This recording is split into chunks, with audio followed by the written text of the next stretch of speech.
లలో ఇవన్నీ అమలు అవుతాయి. లేకుంటే ఇవి అమలు కావు. రేపు మిమ్మల్ని మోసం చేయడానికి రెడీగా ఉన్నాడు. మళ్ళా ఇవాళ సింపుల్ బై నేను సింపుల్ సవాల్, మీరు ఏ ఫార్మాట్లు అడిగితే ఆ ఫార్మాట్ల హరీష్ రావు గారితో ఆ ఫార్మాట్ల రాజీనామా చేయించే బాధ్యత నాది. కోమటిరెడ్డి వెంకటరెడ్డి గారు మీకు సవాల్ విసురుతున్నా, మీరు ఏ ఫార్మాట్ల రాజీనామా చేయించామంటే ఆ ఫార్మాట్లనే హరీష్ రావు గారితో రాజీనామా చేయించే బాధ్యత నాది. అదే ఫార్మాట్ల ముఖ్యమంత్రిని రాజీనామా చేయించే బాధ్యత నువ్వు తీసుకుంటావా? ఈ సవాల్ని నువ్వు స్వీకరిస్తావా చెప్పు. నేను స్వీకరించడానికి నేను రెడీగా ఉన్నా. నా సవాల్ని నువ్వు స్వీకరించడానికి రెడీగా ఉన్నావా? మీరు ఖచ్చితంగా ఈ రాజీనామా లెటర్ ఇచ్చిన తర్వాతనే ఈ పార్లమెంట్ ఎలక్షన్లకి మీరు ఓట్లు అడగాలి.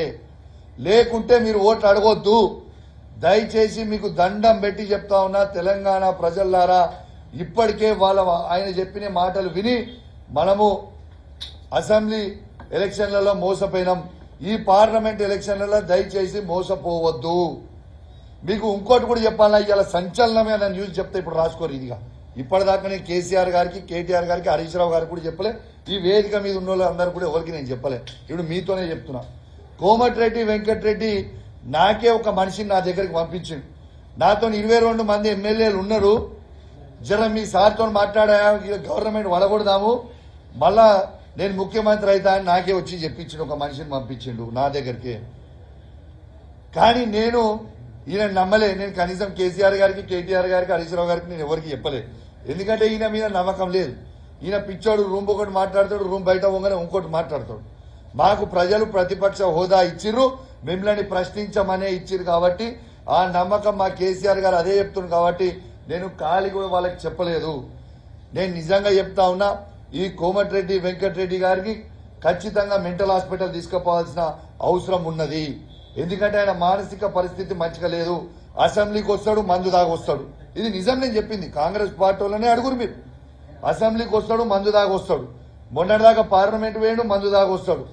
ఏం మాట్లాడుతాడో ఆయనకే తెలియదు. నేను హరీష్ రావు గారి మీద ఆయన విమర్శించిన తీరు నేను తీవ్రంగా ఖండిస్తా ఉన్నాను. హరీష్ రావు గారు ప్రజల పక్షాన మాట్లాడిండు తప్పితే, ప్రజల పక్షానని ఏమడిగిండే హరీష్ రావు? అడిగిందంటే తప్పేముంది?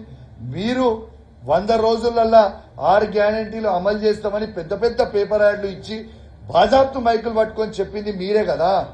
అది కూడా ఈ 100 రోజులు కాదు, ఆగస్ట్ 15 వరకు అన్న అవి కూడా చేస్తామని చెప్పండి అని అడిగిండు. ఇది తప్ప?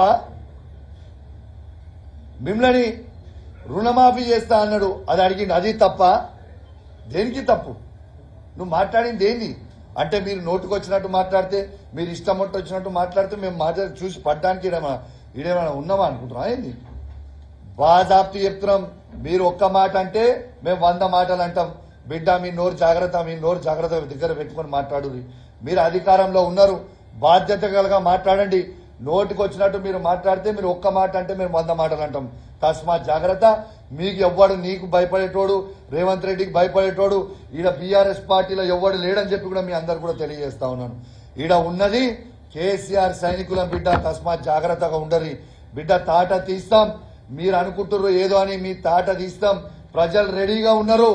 ఈ పార్లమెంట్ ఎలక్షన్లలో మీ తాట తీయడానికి రెడీగా ఉన్నారు ప్రజలు అని చెప్పి సందర్భంగా మీ అందరు కూడా తెలియజేస్తా ఉన్నాను. దీంతో పాటు హరీష్ రావుని చూసి పనితనం నేర్చుకోవా?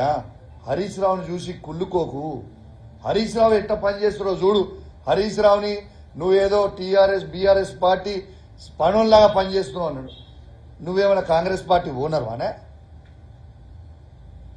ఎస్, మేము బీఆర్ఎస్ పార్టీ కేసీఆర్ పనులమే బాజాప్తు కేసీఆర్ గారి కోసం, ఈ తెలంగాణ ప్రజల కోసం కేటీఆర్ గారు కావచ్చు, హరీష్ రావు గారు కావచ్చు, మా ప్రతి బీఆర్ఎస్ పార్టీ కార్యకర్త అందరం కూడా ఎస్ బాజాప్తు పనుల్లాగానే మేము పనిచేస్తాం.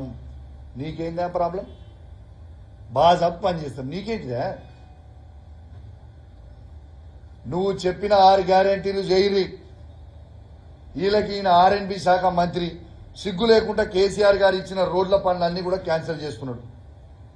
రోడ్లన్నీ క్యాన్సిల్ చేస్తున్నావు, పెద్ద పెద్ద మాటలు మాట్లాడుతున్నావు. ఇవాళ అగ్రిమెంట్లు అయినాయి, పనులు చేసేటి అన్ని కూడా క్యాన్సిల్ చేస్తున్నావు. పని చేయరానైనా అంటే ఈ ఇష్టం ఉన్నట్టు మాట్లాడుతున్నావు. మళ్ళా చెప్తున్నా, మళ్ళొక్కసారి మీ అందరికి చెప్తున్నా, ఇలా హౌల కాని పనులు కానీ, ఇలా హవాలా దందాలు కానీ ఇలా కోమటిరెడ్డి వెంకటరెడ్డి గారితోనే సాధ్యము. నువ్వు నోరు దగ్గర పెట్టుకోకపోతే ఇంకా ఇష్టం ఉన్నట్టు మాట్లాడతాము. తస్మాత్ జాగ్రత్త అని చెప్పి సందర్భంగా మీకు తెలియజేస్తా ఉన్నాను. వాస్తవంగా చెప్పాలంటే ఒక చదువుకున్న వ్యక్తిగా నాకు ఇట్లా మాట్లాడడం ఇష్టం లేదు, కానీ తప్పుతలేదు.